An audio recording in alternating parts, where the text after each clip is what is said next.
अस्सलाम वालेकुम। रिज़ल्ट से पहले आखिरी लेक्चर है जी। अल्लाह आप ख़वातीनों हज़रात को जिन्होंने पर्चे दिए हैं कामयाब करें। और अब हम वेंसडे को मिलेंगे इंशाअल्लाह आफ्टर रिज़ल्ट लेक्चर 30 में, ठीक है। तो भाई क्वेश्चन कोई कर रहे थे, क्या कह रहे थे आप? भाई मैंने आपसे एक अर्ज़ की, शायद आपसे नहीं की, शुरू वाले बच्चों को बंदा ज़्यादा कर रहा होता है, ख़ासकर FR1 वालों को। जब आपके मार्क्स 44-45 के करीब पहुंच जाते हैं ना, तो आई कैप भी आपके पेपर को बड़ी तसल्ली से बार बार चेक करता है। इसलिए नहीं कि इसको और नीचे ले जाएं, इसलिए कि किसी भी तरह से ये ऊपर चले जाएं, किसी भी तरह से इनको पास कर लें। अब जाहिर है जो लिखा होगा नंबर तो उसी के मिलेंगे ना, तो बहुत कोशिश की जाती है कहीं से कोई नंबर मिलता हो, कोई गुंजाइश निकलती हो तो इनको बढ़ा दें। तो जो बच्चे 47-48 वाले आते हैं ना मेरे पास, कहते हैं सर 2 नंबर ही दे देता, आई कैप 2 नंबर से फेल हुए। तो कीप इन माइंड कि वो 50 से 47-48 पे नहीं आए होते, वो 42-3 से उठ के 47-8 तक आए होते हैं। ज़ोर उन्होंने सारा लगा लिया होता है। पूरी कोशिश आई कैप करता है कि आपको पास करें। इसलिए चेकिंग के लिए कोई मार्क्स ही काउंट करने हैं तो वो बहुत तसल्ली से करते हैं, वो रीचेक में और पेपर तो आपको दिखाते नहीं। तो इसलिए वो भी कोई ऐसी एक्टिविटी नहीं होती। बस अगर कोई खुदा ना खास्ता 4 वाली सीरीज़ का कोई नंबर आ जाए, अल्लाह करे ना ही आए, नंबर ना ही आए आपके, अल्लाह करे आपके नंबर ही ना आए तो अगर आपके कोई नंबर इस तरह से आ जाते हैं तो फिर फौरी तौर पे बैठ के अपनी गलतियों को पहचानना है। बाकी मैंने पिछली क्लास में भी अर्ज़ किया कि देखो बेटा, ये एक फजूल सी एक पता नहीं सोच डेवलप कर लिया आजकल के स्टूडेंट्स ने नहीं, ओवरऑल हमने मिन हैसुल कौम ये मुसीबत ऐसे बना ली है कि जैसे ज़िंदगी का एंड हो जाता है, रिज़ल्ट आ गया, फेल हो गया अगर, तो भाई CA के अंदर मेरे भी पेपर 2-3 बार ऐसा हुआ था कि फेल हो जाते थे। ज़रूरत क्या है, उसको देखो कि क्या मसला है और अगली बार में उसको पास कर लो, साथ में ला लो अगले पेपर्स के। लेकिन डिप्रेशन हो गया, टेंशन हो गई, उल्टी सीधी हरकतें कर रहे हैं या कर जाते हैं बच्चे, जो कि बिल्कुल भी समझ से बाहर है। हालांकि टेंशन तो इस चीज़ की होनी चाहिए कि मरेंगे तो उसके बाद दूसरी अटैम्प्ट भी नहीं है। इस पेपर में फेल हो गए तो फिर तो अटैम्प्ट भी मिल सकती है। तो this is not end of life. बाकी इंशाल्लाह सबसे पहली बात तो ये है कि अल्लाह आपको कामयाब ही करेंगे। आपने मेहनत की है, अल्लाह उसका फल ज़रूर देंगे। लेकिन दुआ कबूल होने की 3 सूरतें होती हैं। मैंने CMA क्लास में मैं अर्ज़ कर रहा था, शायद कोई बच्चे रिपीट भी हो रहे हों, ठीक है, कि दुआ कबूल होने की 3 सूरतें हैं। या वही चीज़ बेआईन ही वही चीज़ मिल जाए, या आपको उससे बेहतर मुतबादिल अल्लाह दें। आपको नहीं पता, मुझे नहीं पता हमारे लिए बेहतर क्या है, या फिर अल्लाह उसको आखिरत के लिए ज़ख़ीरा कर ले। और जब क़यामत में उस का अजर मिलेगा ना, तो इंसान कहेगा कि कोई दुआ भी कबूल ना होती। तो इसलिए सब्र के साथ जो पास हो उस पर शुक्र, जो ना हो खुदा ना खास्ता, अल्लाह ना करे ऐसा कुछ हो, लेकिन अगर ऐसा हो तो उस पर सब्र करें और अपनी गलती को तलाशें।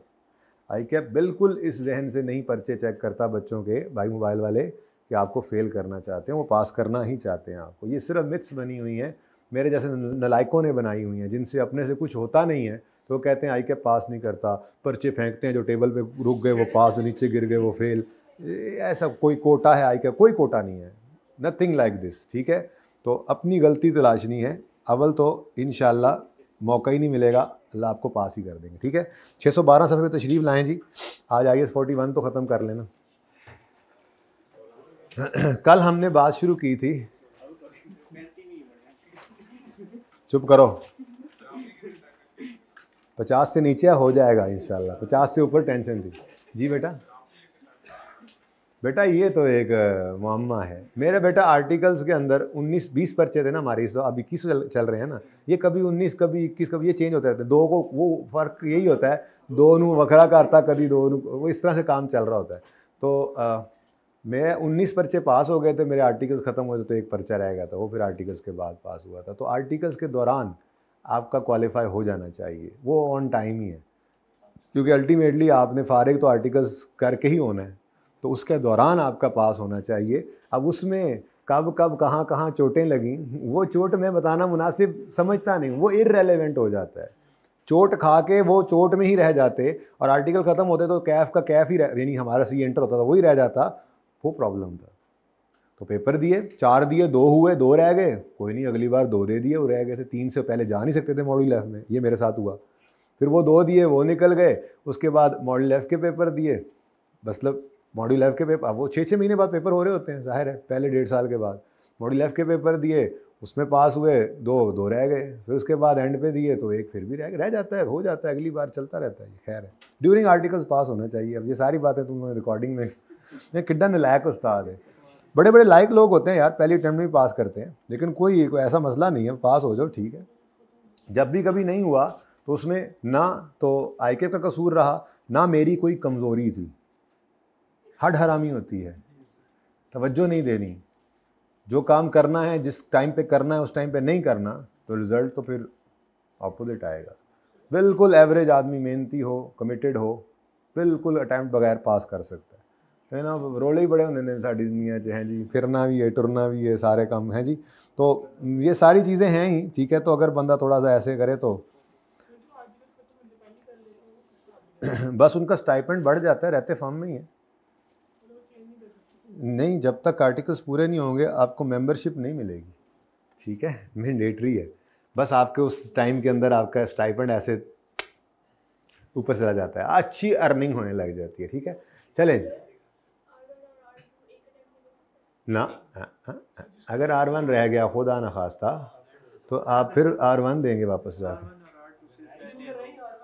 वो आईकेप से पूछ लेना ईमेल करके।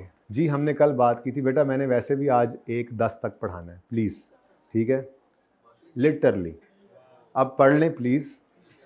आपका रिज़ल्ट बेटा, आपका रिज़ल्ट है, मेरा थोड़ा ही है, वैसे तो मेरा भी है, लेकिन मेरा पार्शियल रिज़ल्ट ना पेपर के दिन आ चुका हुआ है, ठीक है। आगे आपका रिज़ल्ट है, तो बस इस वजह से मेरा है कि मेरे बच्चों का रिज़ल्ट है, दैट्स इट, ठीक है। बाकी तो मेरा पास फेल नहीं है, हाँ मेरे बच्चों का पास फेल है। तो ज़रा पढ़ लें प्लीज़, ये ख़त्म कर लें, क्योंकि ये काम आज नहीं करेंगे ना तो कल ये करना ही पड़ेगा। ये जो काम करने वाले हैं ये किए बिना नहीं जान छूटनी, इसलिए तो छुट्टी ना करने की कोशिश करते हैं कि छुट्टी कर भी लें तो क्या होगा, वो काम तो फिर भी करना ही है, वो माफ़ थोड़ा ही हो जाना है। तो इसलिए प्लीज़ ये टाइम है 1 घंटा और 10 मिनट, अब कोई भी गड़बड़ ना करे, ठीक है, बिल्कुल तवज्जो से पढ़ें। अब मैं भी कोई बात नहीं करूँगा। अच्छा जी, हमने कल ये बात की थी कि जो आपका फेयर वैल्यू गेन आता है ईयर एंड पर बायोलॉजिकल एसिड्स पर, वो गेन 2 वजूहात की बिना पर होता है। महंगाई बढ़ी, दूसरा फिजिकल ट्रांसफॉर्मेशन हुई, यानी कि चेंज हुई आपके बायोलॉजिकल एसिड में, ठीक है। तो ये गेन जब तक वो खुद मुंह से कह ना दे आपने अलग अलग करके निकालना नहीं है, लेकिन जब वो रिक्वायर कर ले प्राइस और फिजिकल चेंज अलग अलग कैलकुलेट करो तो फिर आपको करना पड़ेगा। तो फिर हमने सीखा था इस सवाल के अंदर कि क्या करेंगे, हम पहले एज सेम रख लेंगे और डेट को बदलेंगे, वक्त बदलेंगे, जज्बात नहीं बदलेंगे, ठीक है। वक्त बदला, जज्बात नहीं बदले, एज नहीं बदली। अब जो कीमत का फ़र्क है, जब एज सेम रख के आपने सिर्फ वक्त बदला है तो रेट, ये जो प्राइस चेंज हुई है, तो ये जो फेयर वैल्यू में चेंज आया था किस वजह से, महंगाई की वजह से। वो पिछले साल में जो चीज़ आपको 250 की मिल रही थी वही चीज़ इस साल 300 की मिल रही है, तो इसमें आपका क्या कमाल है, ये तो महंगाई है। तो ये प्राइस की वजह से गेन आया, ठीक है। और दूसरा, अपडेट सेम रख के आप अब जाएं और जाके अपने बकरे को, यहाँ पे आपने क्या किया था, मंडी में गए थे, अपना बकरा नहीं साथ लेके गए, वहाँ पे जाके आपने उसी बंदे को कहा था, ओ भाई क्या हाल है, ठीक है, पहचाना मुझे, हैं, लास्ट टाइम मैंने आपसे बकरा लिया था, आपने 250 रुपये का दिया था, वही वाला बकरा सेम उसी का भाई लग रहा है मुझे, हाँ बिल्कुल जी उसी का भाई है, वही, इनकी माँ भी एक ही है, सब कुछ शक्ल वक्ल अक्ल सब कुछ वैसा ही था, सब सेम था। तो आपने कहा, मैंने कहा भाई 250 का ही मिलेगा कैसी बातें कर रहे हैं सर, 300 रुपये का मिलेगा। अब आप अपना बकरा साथ लेकर नहीं गए थे, ठीक है। अब आपने कहा अच्छा चलो ठीक है, ये महंगाई होगी है, क्या करें, ठीक है। तो उसके बाद आप घर गए और घर से जाकर आप अपना बकरा लेके मंडी में आए और आपने कहा मेरे इस बकरे की कीमत क्या है, अगलों ने कहा 320। तो आपने कहा इसका मतलब इस बकरे की 1 साल उम्र जो बढ़ी है, उस उम्र के बढ़ने में, वज़न के बढ़ने में, क्वालिटी के बढ़ने में मेरी मेहनत का असर है ये, कि ये बकरा 20 रुपये, तो इसको क्या कहते हैं जी, 20 रुपये की वैल्यू बढ़ा गया, ये क्या है, फिजिकल चेंज, ठीक है। तो इसको हमने तोड़ना सीखा था क्वेश्चन नंबर 4 के अंदर, ओके। 5, क्वेश्चन नंबर 5 अब करते हैं, तफसीली सवाल है, ठीक है। इसके अंदर सब चीज़ें थी, इसलिए ये फाइनल सवाल समझिए यही है, प्राइस एंड फिजिकल जो अलग अलग करना है, इससे बड़ा, इससे कम्प्रिहेंसिव सवाल कोई नहीं है। और ये दरअसल स्टैंडर्ड की एग्जाम्पल है, जो IFRS है ना, IS 41 के एग्जाम्पल्स के अंदर ये एग्जाम्पल दी गई है, ठीक है, अच्छी एग्जाम्पल है, इसको देखते हैं। कैलकुलेट करें गेन लॉस सेपरेटली, कैलकुलेट करें gain loss separately relating to price and physical change. ठीक है जी, कर लेते हैं। 31 दिसंबर X1, a herd of 10 2-year-old, समझ आई, 10 2-year-old, 10 हैं जानवर, 2 साल की उम्र है, वॉज हेल्ड एट 31 दिसंबर, ये क्या है मतलब ओपनिंग में पड़े हैं, तो ये 10 क्या हैं, ओपनिंग में पड़े हैं हमारे पास 10 जानवर।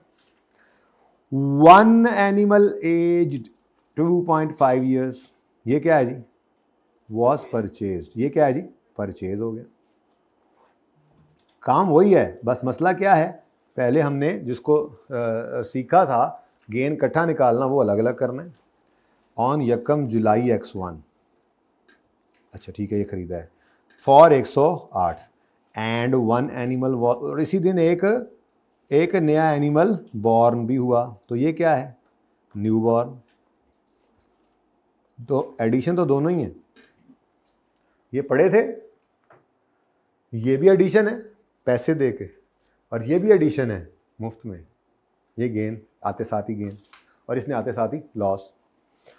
Okay next, no animals were sold और disposed of during the period, per unit fair value less cost to sell were as follows. अब बेतहाशा आगे कहानी चल रही है, ठीक ठाक मामलात बिगड़े हुए हैं, ठीक है। अब रेकन्सिलिएशन तो बनाएंगे, लेकिन सबसे पहले कैटेगरीज कितनी है हमारे पास जिनको हमने देखना है। कल मैंने जो चौथा सवाल कराया था, घर जाके दोबारा किया था, उसमें सिर्फ क्या था, ओपनिंग में पढ़े थे, तो हमने वो वर्किंग कि जब डेट सेम रख के, नहीं सॉरी, डेट बदल के एज सेम रखी थी, प्राइस चेंज, और फिर एज बढ़ा दी थी और डेट सेम रही थी फिजिकल, वो सिर्फ ओपनिंग बायोलॉजिकल एसिड्स के लिए हमने की थी। क्या आज सिर्फ ओपनिंग के लिए करेंगे? सोचें कितनी कैटेगरीज हैं आज हमारे पास।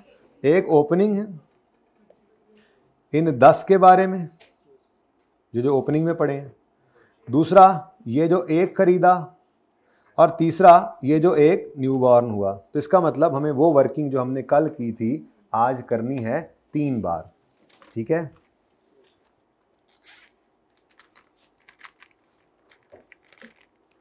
तो रेकन्सिलिएशन ओपन कर लेते हैं। वैसे ओपनिंग परचेज मैं तो कहता हूँ आप एंड पे बनाएगा, मैंने एक छोटा सा चेंज भी करना होगा, ठीक है, लेकिन पहले यही काम कर लेते हैं, आसान है। एक बार अगर हमने ये काम कर लिया ना, बड़ा आसान हो जाएगा। वो जो प्राइस और फिजिकल निकालना था, याद है, ये तीनों के लिए करना है। जैसे मैं आपको ओपनिंग के लिए करके देता हूँ, वो मैंने पहले भी किया था ना।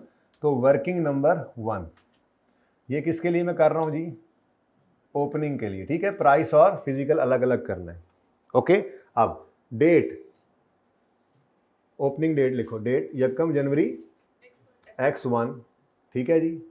इस पर एज 2 years, और इस दिन was held, और fair value less cost to sell, यानी ऑलरेडी कॉस्ट से लेस कर दी है।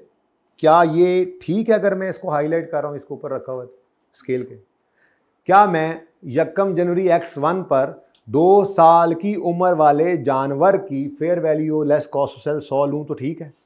ये सही है ना? वही लिखा हुआ देख लो, 1 जनवरी X1 2 साला जानवर fair value less cost to sell है। ये उसने ऊपर लिख दिया है कि पर यूनिट, यानी कि per animal fair value less cost to sell है। तो ये क्या है हमारे पास, fair value less cost to sell, ठीक है। तो यहां पर 100 लिख सकता हूं। अब ये 100। अब नेक्स्ट काम क्या करना था, इसको चेंज करें, महंगाई देखें ना। तो 31 दिसंबर X1 पर 2 साल वाला ही जानवर कितने का हो गया?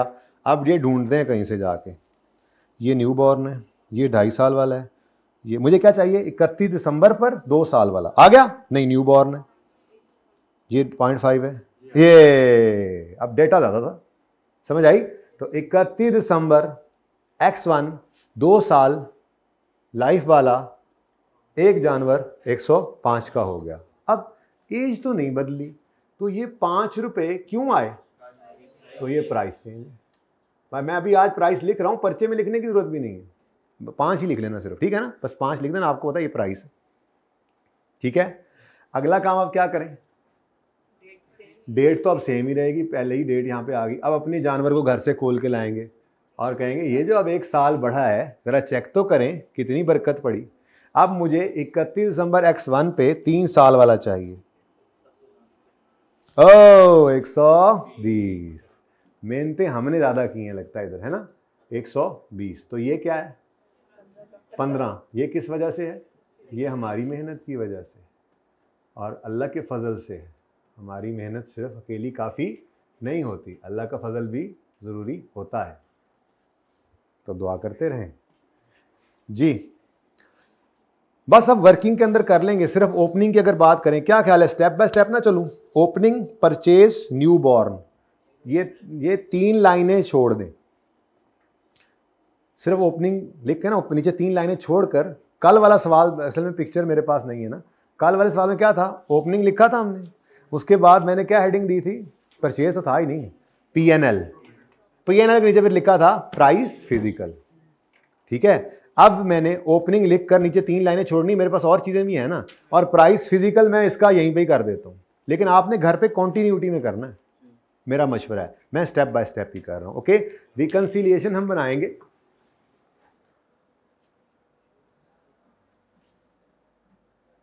रिकंसिलिएशन में 1 जनवरी x1 पे मेरे पास ओपनिंग में जानवर पड़े हैं, ठीक है, कितने हैं 10, 2 साल की लाइफ है इनकी, 2 ईयर्स वाले, ठीक है, 10 हैं, तो 10 एनिमल्स हैं इनटू ₹100, कितना बना 1000, ओके 1000।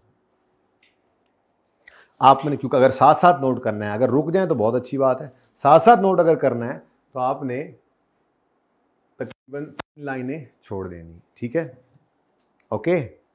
उसके बाद यहां पर क्या हेडिंग देंगे, प्रॉफिट एंड लॉस, ठीक है। अच्छा, यहां पे भी ना आपने आइडियली 1 लाइन छोड़नी है, क्यों मैं बताऊंगा बाद में इंशाल्लाह, ओके। किसी वजह से कह रहा हूं, एक छोटा सा चेंज एंड पे करना है ना, ठीक है, फिलहाल तरतीब से चलाऊंगा।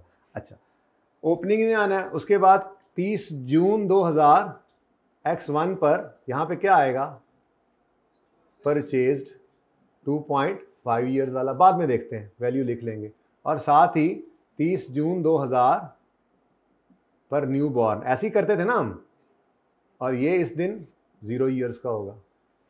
तो भाई याद है, एक मैंने एक्स्ट्रा छुड़वाई थी वैसे ही आपसे। अब इसके बाद हम क्या करते होते थे, ये करने के बाद एंड पे क्या करते होते थे, पहली पुरानी बात, मेहनती याद करो या और को सवाल करो, क्लोजिंग निकालते थे और बैलेंसिंग आ जाता था पीएनएल। लेकिन जब प्राइस फिजिकल अलग करना हो तो ये काम नहीं हो सकता, हमें क्या करना है, पीएनएल पहले निकालना है। अब ये 3 है ना अलग अलग, तो कल तो सिर्फ ओपनिंग था तो हमने प्राइस फिजिकल लिख लिया, आज ओपनिंग के लिए अलग, परचेज के लिए अलग, न्यू बॉर्न के लिए अलग, ठीक है, और सही है, चले। अच्छा, ओपनिंग की वर्किंग तो हुई पड़ी है ना, तो बोलो। तो जब 3 का करना है तो ऐसे ही तरतीब में नहीं जगह छोड़ देते हैं, ठीक है, यहां ना छोड़ें। प्राइस, यही हेडिंग दी थी ना, प्राइस की आज हेडिंग क्यों दे रहा हूं, मुझे ओपनिंग, परचेज और न्यू बॉर्न 3 देखने पड़ेंगे ना, फिर उसके बाद फिजिकल। हाँ, यहां पे 1 लाइन छोड़िएगा, अगर साथ साथ नोट करना है, आई वुड सजेस्ट कि ना ही करें, मैं 2 मिनट दे दूंगा एंड पे, बट ये ज़रा क्रिटिकल काम है, ज़रा ज़्यादा बढ़ गया है ना। 1 लाइन आपने यहाँ पे खाली छोड़ देनी है, उसके बाद ऐसे ही ओपनिंग, परचेज और न्यू बॉर्न, तो इनका टोटल आएगा, उसके बाद क्लोजिंग आ जाएगा यहाँ पर। और वो हमने क्या निकालना होता है जी, यहाँ पर इस तरीके में हम जो सवाल करते हैं, तो सॉरी 31 दिसंबर है, हम इस तरीके से सवाल करते हैं तो क्लोजिंग हम क्या करते हैं, बैलेंसिंग निकालते हैं। 31 दिसंबर x1 पे क्लोजिंग हम निकाल लेंगे, बैलेंसिंग, ओके डन। ये जनाब तरतीब है, फॉर्मेट ये रखना है हमने। अब 1 बाय 1 देखते जाएं। ठीक है, मैं बार बार कह रहा हूं अच्छा क्या है आप जरा देख लें, उसके बाद नोट कर लीजिएगा। ठीक है, फिजिकल में बस एक लाइन छोड़ी हुई है हमने। नाउ हाँ, ओपनिंग का तो हो गया जी। कल वाला सवाल तरतीब वही रख रहा हूं, ओपनिंग 1000। अब प्राइस चेंज बोले जी, प्राइस चेंज कितने हैं? 10 हैं, 10 हैं, 10। और प्राइस का चेंज कितना है? 5 रुपए। बताओ जी, 50। फिर पहली लाइन छोड़ देनी, ठीक है। उसके बाद ये 10 ही है ना, 10। Physical change 15। समझ आई बात की? 150। अच्छा, मेरे ख्याल में ना अगर आपने ये लाइन छोड़ दी है तो कोई मसला नहीं है, अच्छी बात है। इसको नोट करें और ज़रा साथ साथ करें, ऐसे बाद में फिर मैंने टाइम देना कोई नहीं, उस वक्त मैंने मुकर जाना है, फिर आप नोट ही करोगे, समझोगे क्या? तो जल्दी करें। समझ आ गई है? ये 3 लिखने के बाद P&L में क्या जाना है? गेन या लॉस जाना है, तो उसको प्राइस और फिजिकल में तोड़ना है ना। तो P&L के नीचे हेडिंग दो प्राइस, फिर 3 लाइनें, फिर फिजिकल, एक लाइन छोड़कर फिर 3 लाइनें यूज करनी है और क्लोजिंग बैलेंसिंग। ठीक है, वो लाइन क्यों छोड़ी है वो एंड पे बताऊंगा।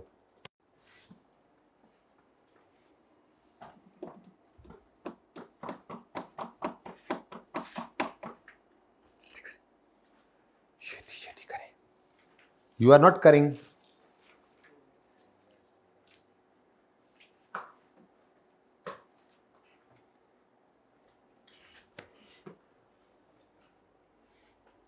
अब याद ना रह रहा हो शायद, परेशान हो रहे हो, ये लिख भी देता हूँ मैं। चलें, आप भी ऐसे ही करिएगा। प्राइस में ओपनिंग वालों को देख रहा हूँ मैं, ऐसे मिक्स ना कर दें। प्राइस के लिए क्या चीज़ जी? ओपनिंग वाले हैं जी। क्या था, क्या किया था हमने? हाँ, 10 पहले 10 जानवर थे, ओपनिंग में 10 जानवर पड़े हैं और प्राइस की वजह से 5 रुपए का चेंज आया, तो इनटू 10 करें, 5 के साथ मल्टीप्लाई करें तो 50 आ गया। ओके जी। उसके बाद यही ओपनिंग दोबारा लिखा जी। जानवर तो 10 ही हैं लेकिन फिजिकल चेंज है 15। ठीक है, तो इनका टोटल क्या बन गया? 150। ये ज़्यादा बेहतर लग रहा है मुझे, अपने हिसाब से थोड़ा चेंज किया। ठीक है ना, ताकि आपको आगे आसानी रहे। अब आगे आपने फिर परचेज के लिए ऐसी वर्किंग करनी है, फिर उसको ऐसे यहाँ पे देखना है, परचेज 1 हुआ, प्राइस का इतना चेंज, फिजिकल का इतना चेंज। फिर न्यू बॉर्न 1 हुआ, प्राइस का चेंज और फिजिकल चेंज। ठीक है, ओके।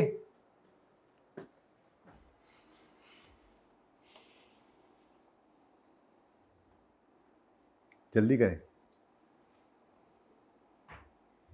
मैंने कहा स्टेप बाय स्टेप ही चलते। तजर्बा हर दफ़ा उस्ताद को भी आता है ना। लास्ट टाइम मैंने इकट्ठा ही कराया था, पहले सारी वर्किंग की, फिर से तो बच्चों ने घर जाके जब किया तो अगले दिन कहा था हाँ अब ठीक है। तो मैंने तो ये समझा था कि ये तो कोई बात ना हुई कि बच्चे को अगले दिन कहना पड़ा, तो क्या किया जाए। तो फिर मैं सोचा आज के ऐसे करते हैं, इंशाल्लाह फिर ये साथ खुद ही कर लेंगे ना तो साथ ही समझ आ जाएगा। डन? जल्दी कर, जल्दी कर, जल्दी कर, देख रहा हूं मैं। नकल नहीं करनी। कोई रह तो नहीं गया? थोड़े से तो आधे बच्चे हैं आज, तो कोई रह तो नहीं गया? हाँ जी, शुरू करूं आगे। Next is purchase new born. जो ले लो, परचेज ले लो। पहले उसने परचेज का जिक्र किया था ना, तो परचेज। अब किस दिन परचेजा है? 1 जुलाई X1। इस दिन कितने साल इसकी उम्र है? ठीक है, उसके बाद आपने क्या करना है? वक्त बदल लेना है, लेकिन एज नहीं बदलनी, ताकि जो भी चेंज हो वो प्राइस का हो। फिर आपने वक्त सेम रखना है। और अब 2.5 साल वाला जानवर 6 महीने गुजरने के बाद कितने साल का हो जाएगा? 3 साल का। और क्या एड्डी कड़ी है साइंस है बहुत औखी जी। तो 3 ईयर्स। अब इन डेट्स के ऊपर सवाल से वो respective fair values less cost to sell निकालते चले जाएं। ठीक है जी। 2.5 साल वाला 1 जुलाई पर 108। अब 2.5 साल वाला ढूंढेंगे 31 दिसंबर 1 पे जाके 111। अब 2.5 साल वाला ही 6 महीने बाद जो 3 रुपए की वैल्यू बढ़ा गया, ये किस वजह से बढ़ा है? उम्र तो नहीं बदली, ये महंगाई है। कितना? 3 क्या है? प्राइस। बताते रहा करो, मुझे तो नहीं पता होता, आपको पता है कि मुझे नहीं पता है। उसके बाद अब उम्र भी बढ़ाओ। अब 31 दिसंबर पे खड़े होके 3 साल वाले की, वो तो पहले ही हमने देखी थी, हाँ वो तो 120 ही है, यानी आपके 2 साल वाला भी ये एंड पे 3 साल का हो गया, और जो 2.5 साल वाला था वो भी ये एंड पे 3 साल का हो गया, और 3 साल वाले सारे जानवर जो आपके हैं उनकी 31 दिसंबर पर फेयर वैल्यू कॉस्ट क्या है? 120। जी फरमाएं। तो ये क्या है जी? 9 रुपए का फिजिकल चेंज। ऐसे ही किया, ये वर्किंग पहले कर लेना, ओके, और इस सवाल को दोबारा करना है घर जाके, सिर्फ इसी को ही करना है, ओके जी। अब परचेज किया है 1 एनिमल, और परचेज किया है जिस दिन, उस दिन कितने का था? 100, तो ये जनाब आ गया 108। अब इस परचेज वाले की प्राइस का चेंज कितना है? तो एक एनिमल है इंटू ₹3, ठीक है। उसके बाद आप आगे क्या कर रहे हो? उसके बाद इस परचेज वाले एक का जो फिजिकल चेंज है वो कितना है? 9 इंटू ₹9। मुश्किल या आसान? है आसान, अजीब सी चीज थी ना, तो इसीलिए स्टेप बाय स्टेप करके साथ साथ करवा रहा हूं आपसे जी। 9। और अब क्या रह गया? New born. तो जल्दी करो उसके लिए भी वर्किंग, जल्दी जल्दी जल्दी। अब 1 मिनट में कर लेना, अब ज़्यादा टाइम नहीं है, अब आप प्रैक्टिस आपको हो चुकी है, जल्दी करें, अब हाथ सीधा हो गया है। अब घर पे एक बार और करेंगे तो इंशाल्लाह ये कॉन्सेप्ट बस आपका पक्का हो जाएगा वंस एंड फॉर ऑल।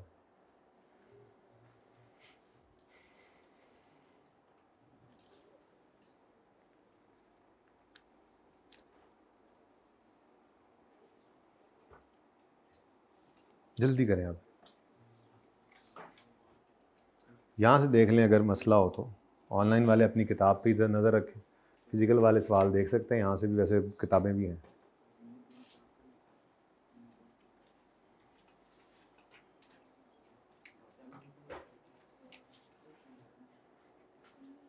कर लो ना यार, क्या इधर ही रखें, इधर ही।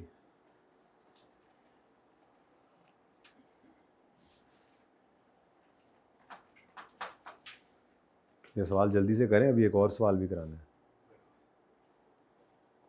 ज़्यादा फुल फ्लैश सवाल, ये कॉन्सेप्ट ओवर हो जाएगा ना फिर वो। नहीं आज नहीं करेंगे, आज मैंने कहा एक को बनने लगाए ना, इसके MCQs होमवर्क में देने हैं ना।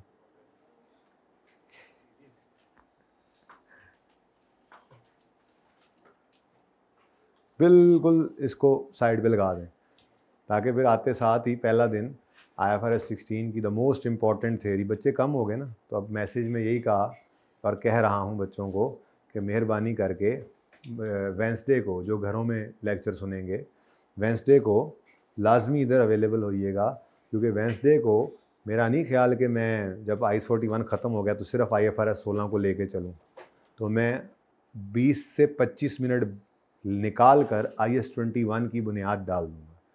फिर उसके बाद थर्सडे को भी हाफ लेक्चर होगा, फ्राइडे को फिर शायद उसका फुल, और सैटरडे को फुल करें, ठीक है जी। कोई बात नहीं, उनका लीज़ अभी ज़्यादा रहता है ना हमसे, उन्होंने लीज़ कम किया हुआ है, लीज़ को टोटे टोटे कर रहे हैं। उन्होंने इसलिए शुरू किया होगा ताकि लीज़ की इम्पोर्टेंट चीज़ें जो हैं वो छुट्टियों की नज़र ना हो, फिर बाद में IS 21 ख़त्म करके वो फिर लीज़ कर रहे होंगे। IS 12 पे नहीं जाते वो हमसे पहले, इंशाल्लाह साथ के साथ ही। प्लान सिर्फ चेंज होता है जी। थोड़ा सा तो हम आगे चल ही रहे हैं मेरे हिसाब से, जो हमने बला को साइड पे लगाया ना, सिर्फ थ्योरी रह गई है। आपकी सोच है, कितने बच्चों ने IFRS 16 के MCQs वाला लेक्चर लिया हुआ है?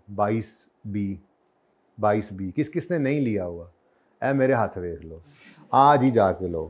मैं अभी दोबारा आपको मैसेज करवाता हूँ। 22B था ना, 24B, ठीक है, 24B 24B जो बनाया था, उसमें पहले 40 मिनट में IFRS 16 के MCQs हैं, उसके बाद 1 घंटे में बड़ा अच्छा सवाल IS 38 का नोट का लाजमी करना है, ठीक है। उसके बाद एक छोटी सी रिकॉर्डिंग उससे भी पहले थी, वो कौन सा बी था?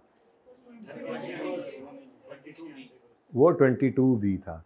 वो किस किस ने लिया हुआ? IS-38 के MCQ, वो जब छुट्टी हो गई थी शाम को आया था, ये कम है तो 2 बार हाथ हैं इसके लिए तो। और इसका भी आपको लिंक आ जाएगा। वो टोटल मेरे ख्याल में 35 से 40 मिनट के दरमियान की रिकॉर्डिंग है। IS-38 के MCQs आपने कर भी लिए हैं, चाहे 2x पे सुने पर एक बार सुन लें। उसका फ़ायदा ये हो जाता है कि कोई ऐसे सोचने की चीज़ या एक्स्ट्रा चीज़ बंदा कह देता है जो आगे काम आ जाती है। सो आपको ज़्यादा होमवर्क नहीं दूंगा। अब देखो ना, संडे है, ट्यूसडे है, 2 छुट्टियां हैं, मंडे मैंने बीच में स्किप कर दिया, ठीक है। खुशी वाले खुशी मनाएंगे, दुख वाले दुख, बस इतना ही है सीए के अंदर। उससे आगे we have to move this syllabus. कुछ भी करें, we have to move on, चलना पड़ता है। अगर रुकना है तो फिर छोड़ के कुछ और करें। IS-8 हैं, IFRS 16 लीज के MCQs ही हैं 24B में। तो जाहिर है वो जब करवाऊंगा तो उसमें तो शायद कुछ और भी कोई और पेंडिंग तो नहीं किया। IS-38 में ज़्यादा हुए होंगे कंसोलिडेशन वाले जो आ रहे होंगे, ठीक है। तो जो पेंडिंग है वो पेंडिंग है, मैं नोट करके रखता हूँ। ऐसे नहीं, मैं भी वो लेक्चर सुन के अपलोड किया था, नहीं तो वो करवाने से पहले सुनूंगा ताकि मुझे भी तसल्ली हो कि आपने क्या सुना हुआ है और कुछ एक्स्ट्रा है तो सुनाना है। जी न्यू बॉर्न सर गल्ला ही करी गए ने ते सानू कह रहे ना हो गया ना। वैसे न्यू बॉर्न के लिए उसी तरह से कब आया ये मेहमान? 0 साल का, जिस दिन पैदा हुआ उस दिन कितने साल का हो गया था? 0 साल का, ठीक है। उसके बाद 31 दिसंबर पर बाज़ार में जाकर देखें कि एक न्यू बॉर्न की क्या वैल्यू है, तो महंगाई का असर होगा। और फिर 31 दिसंबर पर ही 0.5 साल, ठीक है। अब 1 जनवरी पर न्यू बॉर्न की फेयर वैल्यू क्या है? 70। वैसे शायद यहाँ पे भी लिखी हुई थी, यहाँ नहीं लिखी। अच्छा, वो परचेज वाले की लिखी हुई थी, दूसरे की नहीं। खैर कोई मसला नहीं। कितनी जी? 70। अब 31 दिसंबर पे जाके हमने मंडी में देखा कोई न्यू बॉर्न नज़र आ रहा हो तो उनसे पूछें कितने का बेचोगे, ताकि हमें पता लगे महंगाई कितनी हुई है। 6 महीने पहले हमारे न्यू बॉर्न 70 का बिकता था, तो आज वो 80 का हो चुका है। 10 रुपये। आई एम सॉरी, 0.5 आ गया। किधर गया न्यू बॉर्न? ऊपर है थोड़ा सा। ओके 72। तो 72 में 2 रुपीज़ क्या है? महंगाई जी। और 31 दिसंबर पर 6 महीने वाला 80 का हो गया। तो हमारी भी मेहनतें हैं जी। 8 रुपीज़ क्या हैं? इजी का ऐसे ही वर्किंग कर देनी बस आपने छोटी सी, ठीक है। अब न्यू बॉर्न 0 ईयर्स वाला एक है पर नेक है, 70 रुपये। हाँ तो इसीलिए तो। अच्छा नेक्स्ट, इसके अंदर न्यू बॉर्न के अंदर प्राइस चेंज 2 रुपये का है, और न्यू बॉर्न के अंदर फिजिकल चेंज 8 रुपये का है, ₹8। जरा आहिस्ता आहिस्ता बढ़ रहा है जी। 8 आ गया। तो कोई मसला? यहां तक कोई मसला? अब करना क्या है? करना सिर्फ ये होगा कि इसका टोटल कर लेंगे। ओके कितना आता है? 55, ठीक है। और उसके बाद इधर एक और लाइन छोड़ी हुई है ना ऊपर। अच्छा इसका टोटल कर लेते, लेकिन एक मशवरा दिया स्टैंडर्ड ने। स्टैंडर्ड ने एक मशवरा दिया, असल में मशवरा नहीं, स्टैंडर्ड की ना इस एग्जांपल क्योंकि स्टैंडर्ड की है तो इसमें स्टैंडर्ड का जो अपना सोल्यूशन है ये चीज़ उसमें हमने देखी। तो उसके बाद हमने भी ये बच्चों को करवा दिया था, ठीक है। और मुनासिब भी लग रही थी बात। वो क्या कि मेरे हिसाब से भी ये मुनासिब बात है कि आपने जब ये न्यू बॉर्न आया तो आपके बिजनेस से कोई आउटफ्लो तो हुआ नहीं है एक तरह से। तो देखा जाए तो ये बायोलॉजिकल एसिड्स में एक फिजिकल चेंज ही तो हुआ है। जैसे ये फिजिकल चेंज क्या होता है, आपके बायोलॉजिकल एसिड ने बढ़ के वैल्यू इंक्रीज की, ऐसे ही न्यू बॉर्न भी आपके बायोलॉजिकल एसिड में फिजिकल चेंज ही तो था। उसके पैसे तो नहीं दिए, आप फिजिकल चेंज के लिए बिल्कुल मेहनत कर रहे हैं, खिला रहे हैं, पिला रहे हैं, जानवर को, लेकिन उसकी पेमेंट तो किसी को नहीं कर रहे होते ना, उस तरह से बकरी को नहीं पेमेंट कर रहे, चल फल फूल। तो जैसे फिजिकल चेंज ये सारे हैं, ऐसे ही ये भी तो बिजनेस में एक तरह का फिजिकल चेंज है। तो स्टैंडर्ड ने अपनी एग्जाम्पल के सोल्यूशन के अंदर इसको यहां की बजाय जस्ट यहां पर प्रेजेंट किया हुआ है और कुछ भी नहीं है। और इसमें कोई ऐसा मसला भी नहीं है, अगर किसी ने ऊपर ही लिख लिया हो तो कोई इतना बड़ा मसला नहीं है, लेकिन चूंकि स्टैंडर्ड के सोल्यूशन में इस तरह से है, स्टैंडर्ड समझता है कि ये भी एक तरह का फिजिकल चेंज ही है, तो ऊपर से उसको गायब कर दें, आप इधर लिख लें। यहाँ पे आप क्या लिखेंगे, न्यू बॉर्न ही है, लेकिन इसका आना भी फिजिकल चेंज है। एक जो आया है और आते साथ ही कितने का है, 70 का, तो ये 70 इधर आए। आंसर में फर्क नहीं पड़ना, जस्ट प्रेजेंटेशन का फर्क है, ठीक है। तो अगर कोई इसको भूल भी जाए तो इसीलिए मैंने इसको एंड पे रखा। मैंने कहा ऐसे ना हो कि बच्चा इससे परेशान हो, बड़ा स्मूथली आपका काम चलता आया ना, एंड पे छोटी सी बात थी जो कि इतनी मुश्किल भी नहीं है, लेकिन अगर स्टिल कोई भूल जाता है तो कोई इतना बड़ा मसला भी नहीं है मेरे हिसाब से, ठीक है। लेकिन ज़्यादा मुनासिब वैसे यही लगता है कि ये भी फिजिकल चेंज ही है हमारे बायोलॉजिकल एसिड्स में, ठीक है। ये पैसे देकर खरीदा, ये पहले से पढ़े थे, ये पैसे देकर खरीदा, ये जानवर पैसे देकर खरीदा, और ये तो जस्ट आ गया, तो ये फिजिकल चेंज में लिखना ज़्यादा बेहतर है, ओके। हाँ जी, टोटल 2 नहीं, ये 237 237। अब this plus this plus this plus this 1400, तो दोनों का गेन मिलाकर कितना बनता है, ये 292 जो है, ये 292 की आपने जर्नल एंट्री पास करनी है। एंट्रीज में कुछ नहीं करना, एंट्रीज आज भी वही हैं, ओपनिंग की कोई एंट्री नहीं, purchase fair value less cost sell पे रिकॉर्ड करना है, एंट्री होगी biological asset debit, fair value less cost sell से cash outflow actual outflow credit, और बैलेंसिंग गेन लॉस। फिर न्यू बॉर्न की एंट्री आज भी वही है, बायोलॉजिकल एसिड डेबिट 70 से और पीएनएल क्रेडिट। फिर ईयर एंड पर ही ये निकाला है गेन लॉस, लेकिन इसकी कोई 6 एंट्रियां नहीं करने बैठ जाना। एंट्रीज कैसे करोगे, बल्कि इसको आपने इधर नहीं लिखा तो इसको भी इधर ही लिख लो, गेन लॉस ही है ना, बायोलॉजिकल एसिड ही बढ़ना है ना। इसकी एंट्री क्या है, biological asset debit PNL credit, और इस सारे को इकट्ठा करके एंट्री करें तो उसकी एंट्री भी क्या है, बायोलॉजिकल। तो इसलिए जब इसको इधर डाल देंगे तो वो न्यू बॉर्न वाली एंट्री भी इसी के अंदर कवर हो जाएगी, यानी आपकी एंट्रीज बनेगी परचेज की और गेन लॉस की, और बस कहानी खत्म। और ठीक है, सही है। जर्नल एंट्री क्या होगी इसकी, जर्नल एंट्री क्या होगी, जर्नल एंट्री हमेशा इकट्ठी करनी, याद रखना, ठीक है। अच्छा, पुराने तरीके से हम चलते, ये अलग अलग ना करना होता तो यही क्लोजिंग हम निकालते ऐसे। क्लोजिंग हम कैसे निकालते जी, हम कहते जी हमारे पास 10 एनिमल जमा 1, 11 एनिमल ऐसे हैं जो 3 साल के हो गए हैं, और 3 साल वाले एक एनिमल की कीमत 31 दिसंबर पर कितनी है, 120। और हमारे पास एक अदद न्यूबॉर्न भी है जो कि 6 महीने का हो चुका है।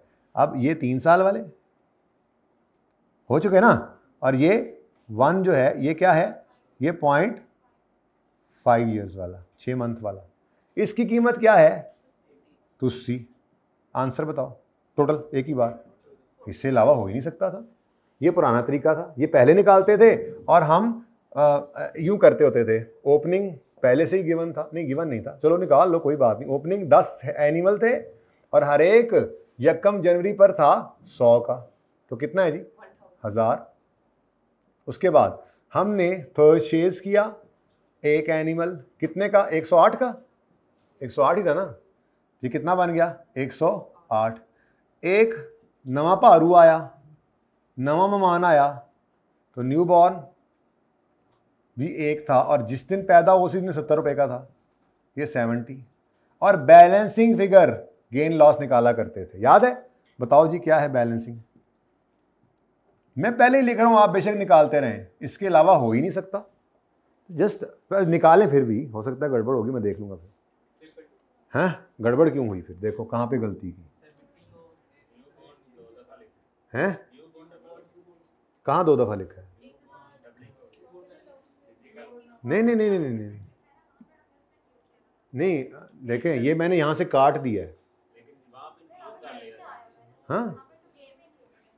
हाँ अब ये मसला थोड़ा सा है, इसको फिर आपने न्यू बॉर्न को 70, तो फिर सिर्फ नहीं, तो सिर्फ गेन आ रहा है ना, देखो आप मेरी बात ध्यान से देखो, न्यू बॉर्न का ये 70 ये इधर पड़ा है, ठीक है, और न्यू बॉर्न का 2 + 8 यानी 10 वो यहां पे पड़ा है। ये तो फर्क नहीं होना चाहिए, कुछ और मसला है, चेक करो। नहीं, ये तो 222R है, तो फिर ये क्यों माइनस करेंगे? अच्छा, ये कह रहे हैं, ठीक है, अब समझ आ गई वैसे बाय द वे। चले, तो ये क्लोजिंग अगर वो कहेगा कि जस्ट रेकंसिलिएशन बनाओ या गेन लॉस निकालो, तो फिर आपने इस मुसीबत में नहीं पड़ना। कितनी जल्दी इतना बड़ा सवाल कर लिया आपने, ठीक है। लेकिन प्राइस और फिजिकल का नाम लेकर कह दे तो करना यही काम है, ओके, ठीक है। वो सही फरमा रहे हैं आप कि वहां पे गेन लॉस के अंदर आ रहे हैं ना फिगर, तो यहाँ पे वो 70 अलग है, ये दोनों मिलकर असल में बन रहे हैं, ये दोनों मिलकर 292 बनते हैं, ठीक है, ओके। ज़्यादा अच्छी वैसे ये वाली फनकारी, लेकिन इसमें मुसीबत ज़्यादा पड़ती है, ओके, और सही है, लेकिन ये इंपॉर्टेंट नहीं है, मेरे सवाल की रिक्वायरमेंट नहीं। ओके, बस हमने क्या किया, थोड़ा सा जो हमें लगा मसले वाली बात वो क्या थी, हाँ ये इधर ना लिखते ना तो फिर हमारा काम सही हो जाना था उसी तरह से, ठीक है, ओके या सोखे। मैं तो कहता हूं आज आपको पीएनएल के एक्सट्रैक्ट्स भी दिखाऊं, तो पीएनएल में क्या जाएगा इस सवाल में से 31 दिसंबर X1 पे, बोलें जी, फेयर वैल्यू चेंज, इसको कहते हैं फेयर वैल्यू चेंज कहते हैं, ताकि जनरल बात हो जाए, गेन हो या लॉस हो आप बस चेंज ही लिखें, पॉजिटिव होगा तो गेन है, नेगेटिव होगा तो लॉस है। तो फेयर वैल्यू चेंज कितना आया 292 इसके हिसाब से, ठीक है। और इसके बाद और अल्टीमेटली वो भी गेन में ही जाता है, एंट्री उसकी भी बायोलॉजिकल एसेट डेबिट पीएनएल ही क्रेडिट होती है ना। उसके बाद वेरी इंपॉर्टेंट, बैलेंस शीट के अंदर क्या आएगा, बैलेंस शीट के अंदर आपका 31 दिसंबर X1 में आपका जहां पे नॉन करंट एसेट्स में आपका आया करता था पीपीई, इन्वेस्टमेंट प्रॉपर्टी, IAS 38 वाला इंटेंजिबल, वहीं पर आपके आया करते हैं बायोलॉजिकल एसेट्स, हाँ राइट ऑफ यूज भी, बायोलॉजिकल एसेट्स 1400 क्लोजिंग, ठीक है। तो अब 4 नॉन करंट एसेट्स आपने पढ़ लिए हैं स्टैंडर्ड्स समेत, प्रॉपर्टी प्लांट इक्विपमेंट, इंटेंजिबल, हाँ तरतीब से चल रहे हैं आप FAR1 की, इंटेंजिबल इन्वेस्टमेंट प्रॉपर्टी, फिर इंटेंजिबल एसेट्स, फिर राइट ऑफ यूज, और अब बायोलॉजिकल एसेट, ठीक है, माशाअल्लाह सुभान अल्लाह। अच्छा जी, अब एक और सवाल आपको होमवर्क में दिया था, ये नहीं दिया था, एक और दिया था, वो याद है? जल्दी से कर लें, खतरनाक था ना वो, कौन सा था?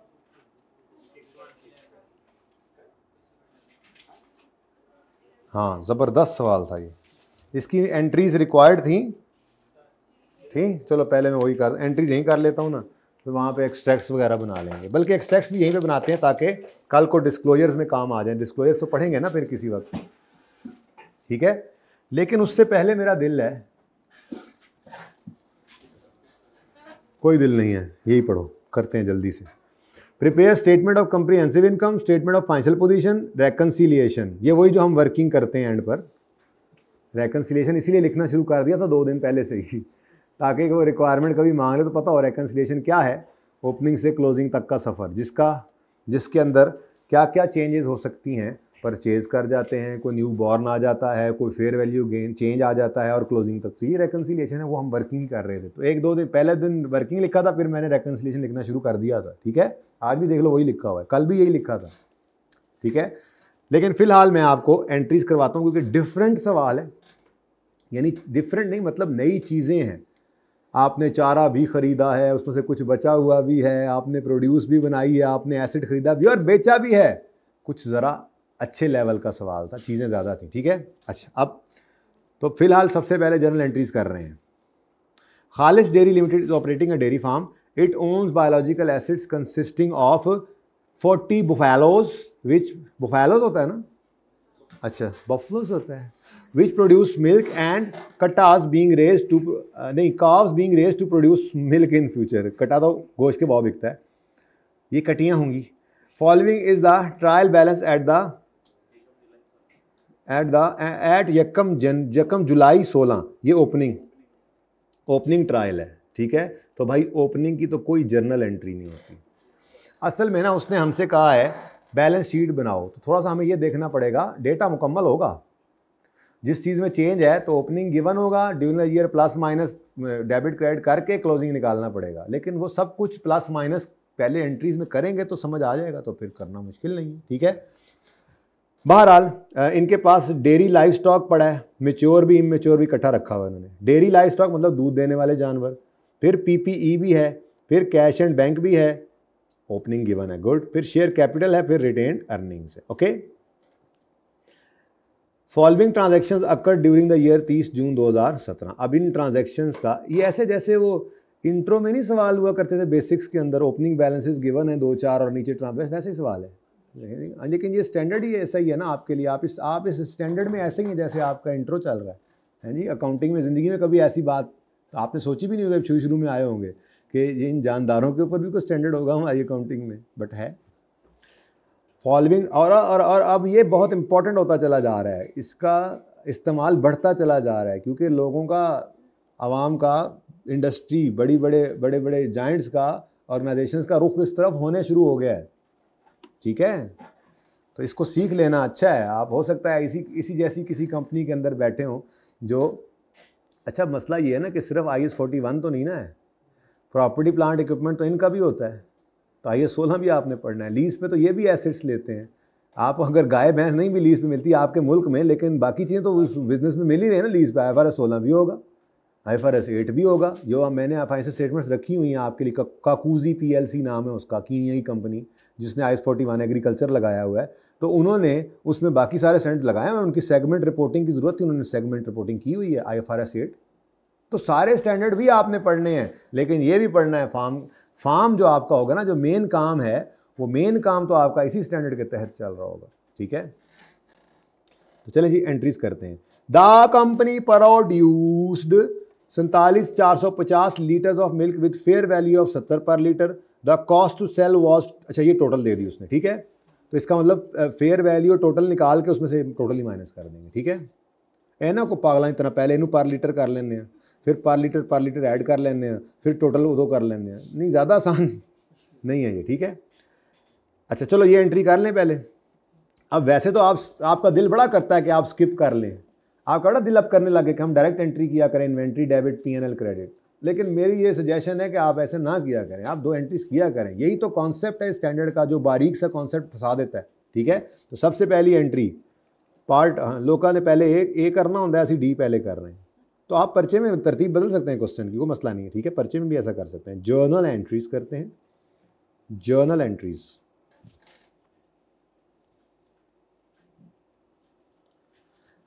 ओके, तो डेट शेट कोई नहीं है, ड्यूरिंग द ईयर लिखा हुआ तो बस लगे जाओ। Agricultural produce debits, agri produce लिख दूँ, agricultural produce debit. Agricultural produce कौन सी है आपकी, मिल्क। एग्रीकल्चरल प्रोड्यूस डेबिट और P&L क्रेडिट। अब फिगर थोड़ी सी लेंथी है, यहाँ ब्रैकेट में वर्किंग नहीं होनी, नीचे ब्रैकेट लगा लो, ठीक है। कितने लीटर हैं, 47450 लीटर्स हैं, और पर लीटर रेट क्या है, ₹70। अब ये तो आ गया, लीटर भी छो पता है तो इंटू 70। अब ये जो भी आंसर आया है, ये टोटल फेयर वैल्यू आ गई है, इसमें से माइनस कर दो कट्ठी कॉस्ट टू सेल, कितनी गिवन थी, 4,74,500 माइनस 474, ठीक है जी। लेकिन अब एंट्रीज जो है ना वो रुपीज़ इन थाउजेंड्स में कर लेते हैं, ओके जी। 2847 ओनली 28 भाईजान 28 ਲੱਖ ਦਾ है दुध, 28 ਲੱਖ ਦਾ सिर्फ दुध कट लिया सी। हाले होर भी काम साढ़े हैं ने, क्योंकि और भी कुछ थे ना जानवर, नहीं सिर्फ यही करते हैं, बफलोज ही हैं बस। चलें, बकरे बुकरे भी रख लेते साथ, मछलियों का फार्म भी लगा लेते। बड़े मज़े के काम है, क्या बताऊं मैं आप लोगों को। आपने अगर बकरियां रखी हैं, उनकी वेस्ट मुर्गियों की खुराक है, जेन्युइन बात कर रहा हूँ, आप सर्च करें। ऑर्गेनिक खुराक है, आप कोई बड़ी नेमत मुर्गियों को डालेंगे, वो छोड़ के तो वो दूसरी तरफ कीड़ा एक खाते हैं, वो पैदा होता है वो। अच्छा, मुर्गियों की जो वेस्ट है वो मछलियों की खुराक है, अल्लाह का निज़ाम है ना। आपका तो खर्चा भी कोई नहीं है, सिर्फ बकरियों को खिलाई जाओ, बाकी खुद ही खाई जाएंगे। कमाल यार, आना कभी मशवरा लेने तो बताऊंगा। अच्छा जी, फीस भी नहीं लूँगा। मैं तो पेंडू आदमी हूँ यार, वैसे ही मुझे वैसे ही पसंद है यार ये चीज़ें सारी। रहा शहर में हूँ ना इसलिए। अच्छा, जो शहर में नहीं रहते ना वो पेंडू भी नहीं होते, मतलब जो पिंड में रहते होते हैं ना उनको चीज़ें अच्छी नहीं लगती ना। हमारी सारी ज़िंदगी बाहर गुजर जाती है ना, तो फिर मैं ज़्यादा उन चीज़ों से प्यार होता है। उत्ते एवं टुर जाए ना बंदा तो कोई दिन बाद कहना यार कितने आ गए यार, है ना, ऐसे होता है ना। इंसान की नेचर ऐसी है सर, जिस हाल में है ना वो खुश नहीं। Inventory debit, agricultural produce credit, ऐसा नहीं होना चाहिए। जिस हाल में रहें खुश रहें, शुक्र करते रहें। एक तो ज़िंदगी सुकून में रहेगी और दूसरा अल्लाह शुक्र पर नेमत भी बढ़ा देंगे।